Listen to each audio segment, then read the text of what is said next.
Сәлеметсіздер ме, құрметті ұстаздар? Бастауыш Teacher каналына қош келдіңіздер. Бүгінгі ата-аналар жиналысының форматы ерекше болмақ. Себебі сіздер ата-аналарыңызды жиналысқа ғана емес, саяхаттауға шақыратын боласыздар. Жиналысымыздың тақырыбы ата-аналар мен саяхат. Мен өз ата-аналарыма хабарлама түрінде шақырту жіберуді жөн көрдім. Құрметті ата-ана, сізді 28-10 ай 2023 жылы сағат 10:00-де 222 аралдан ұшатын ата-аналар саяхатына шақырамын деген хабарлама жібердім. Қазіргі уақытта шақыртулардың түрлері өте көп. Видео шақырту немесе хабарлама түрінде шақырту, кез келгенін өзіңіз таңдасаңыз болады. Саяхатқа, яғни жиналысқа келген ата-аналарыңыздың қолына әр қайсысына мынандай отырғызу талонын берсеңіздер болады. Бұл жерде ата-ананың нақты қай жерде отыратындығы жазылған. Сол бойынша ата-аналар топқа бөлініп отыратын болады. Жиналыстың басында ата-аналарға саяхатымыздың мақсатын түсіндіресіз.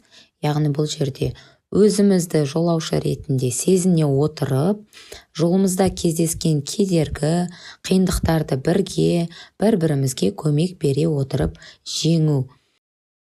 Саяхаттау барысында ата-аналар құндылыққа толы сусын ішетін болады. Екінші, қажеттіліктер аралына барады. Сондай-ақ ұшып келген хатпен танысатын болады. Бұл аталған іс-әрекеттердің барлығы қалай жүзеге асырылатындығы туралы ары қарай каналдан ажырамай тыңдап отырыңыздар, айтып өтетін боламын.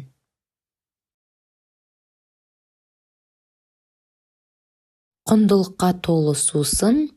Саяхатты бастамас бұрын әрине сіз ата-аналарға құнды сусын ұсынасыз. Әр топқа шөлдегенде қажетті, ішінде кеспе қағаздар салынған құты бересіз, яғни бутылка бересіз. Бұл бутылканың ішінде ата-аналарға арналған мынадай құндылықтар болады. Яғни ата-аналар сол құндылықтарды өздері тауып қағазға жазатын болады. Мысалға, бірінші топқа отбасы құндылығы, оның ішінде мейірімділік, сүйіспеншілік, қамқорлық, сыйластық, махаббат, татулық деген сөздер жазылған болады. Сол сөздерді ата-аналар құтының ішінен іздеп отырып өздері тауып жазулар қажет. Сондай-ақ екінші топқа мектеп құндылығы туралы құты ұсынасыз. Бұның ішінде білім алу, ынтымақтастық, ашықтық, жауапкершілік, көшбасшылық, үздіксіз даму, адалдық құндылықтары жазылған. Және сондай-ақ үшінші топқа ұлттық құндылық құтысын ұсынатын боласыз. Бұның ішінде салт дәстүр, құрмет, шынайылық, азаматтық, жанашырлық, ұлтқа жанашырлық, рухани байлық құндылықтары жазылған. Сондай-ақ сіз өзіңіз бұның ішіндегі құндылықтарды өз сөздеріңізбен толтырып, немесе қажетінше алып тастауға да болады. Ата-аналар, енді сіздер өздеріңіздің бойларыңызды әртүрлі адами құндылықтарға сусындатып болсаңыздар, біз саяхатымызды одан ары жалғастыратын боламыз. Яғни біз қазір сіздермен бірге қажеттіліктер аралына келіп тоқтайтын боламыз деп жиналысты ары қарай жалғастырсаңыздар болады. Бұл арал не себепті қажеттіліктер аралы деп аталды, және бұл аралда қандай тапсырмаларды біз орындаймыз? Бұның барлығын сіздер жұмыс барысында танысып білетін боласыздар. Қажеттіліктер аралы туралы ата-аналардан 1-2 сұрақпен сұрастырып көрсеңіздер де болады. Яғни не себепті бұл арал қажеттіліктер деп аталды деп ойлайсыздар? Бұл аралда қандай қажеттіліктерді біз айтуымыз мүмкін деген сияқты сұрақтарды, ойлану сұрақтарын ата-аналарға қойып алсаңыздар болады. Аралға келгендіктен ата-аналарды орындарынан тұрғызып, бір сергіту жаттығуын жасатып алсаңыз болады. Және де сондай-ақ сыныптың әр бөлігінде 3 жерге ілінген пальма суреті, шырын суреті және шатыр суретіне ұнаған суретке топтасып бірігуге шақырасыз. Топқа біріккен ата-аналарға әр топтың өзінің тапсырмасын түсіндіріп өтесіз.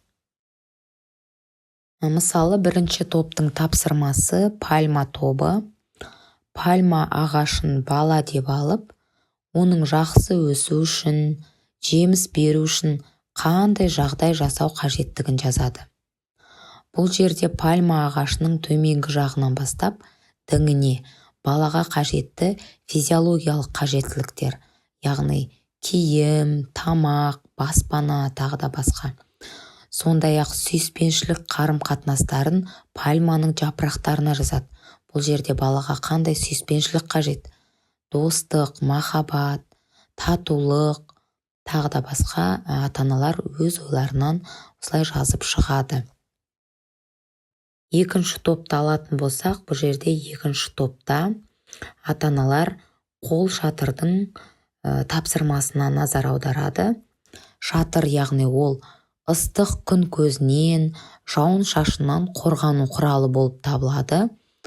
Баланың қорқыныш сезімінен аулақ болуымен сенімсіздігін жою, қауіпсіздігін сақтау шараларын жазатын болады.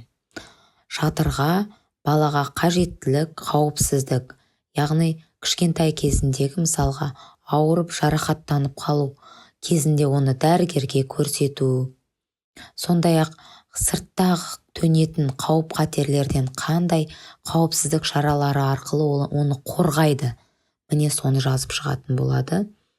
Сонымен қатар үшінші топтың тапсырмасы бұл жерде шырын, яғни шырын дегеніміз тәтті, түрлі жемістерден жасалады, көпшілік адамға ұнайды. Сондықтан сіздер баланың өмірде тұлға болып қалыптасу үшін бойында қандай қасиеттер болу қажеттілігін жазасыздар. Яғни баланың ортада рухани өсуі, дамуына қажетті қандай бойында қасиеттер болу керек. Міне осы қасиеттерді шырынның ішіне толықтырып жазатын боласыздар деп түсіндіресіздер. Жиналыстың соңын ұшып келген хат тапсырмасы арқылы аяқтайтын боласыздар. Бұл жерде ата-аналардың қолына қағаз бересіз. Сол қағазға ата-аналар белгісіз адамға хат жазатын болады. Хаттың жазылу үлгісін кез келген адам біледі. Яғни қалыңыз қалай, денсаулығыңыз жақсы ма деген сияқты сұрақтардан бастайды және өзінің жағдайын түсіндіріп кетеді. Немесе тілек ретінде жазса да болады. Ата-аналар оны жазып болғаннан кейін ұшақ түрінде оны жасап бір-біріне ұшыратын болады. Ұшырған ұшақтарды кез келген ата-ана қолына түскенін алып, өзіне келген хат ретінде оқитын болады. Бірнеше ата-ананы оқытып, таныстырып кетуге болады. Егер жасай алмай жатқан ата-аналар болатын болса, видео түрінде де көрсетіп, тақтаға ұсынып қойсаңыз болады, жәнегі ұшақты қалай жасау керектігін.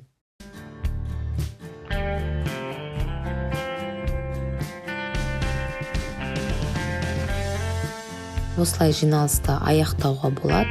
Назарларыңызға рахмет.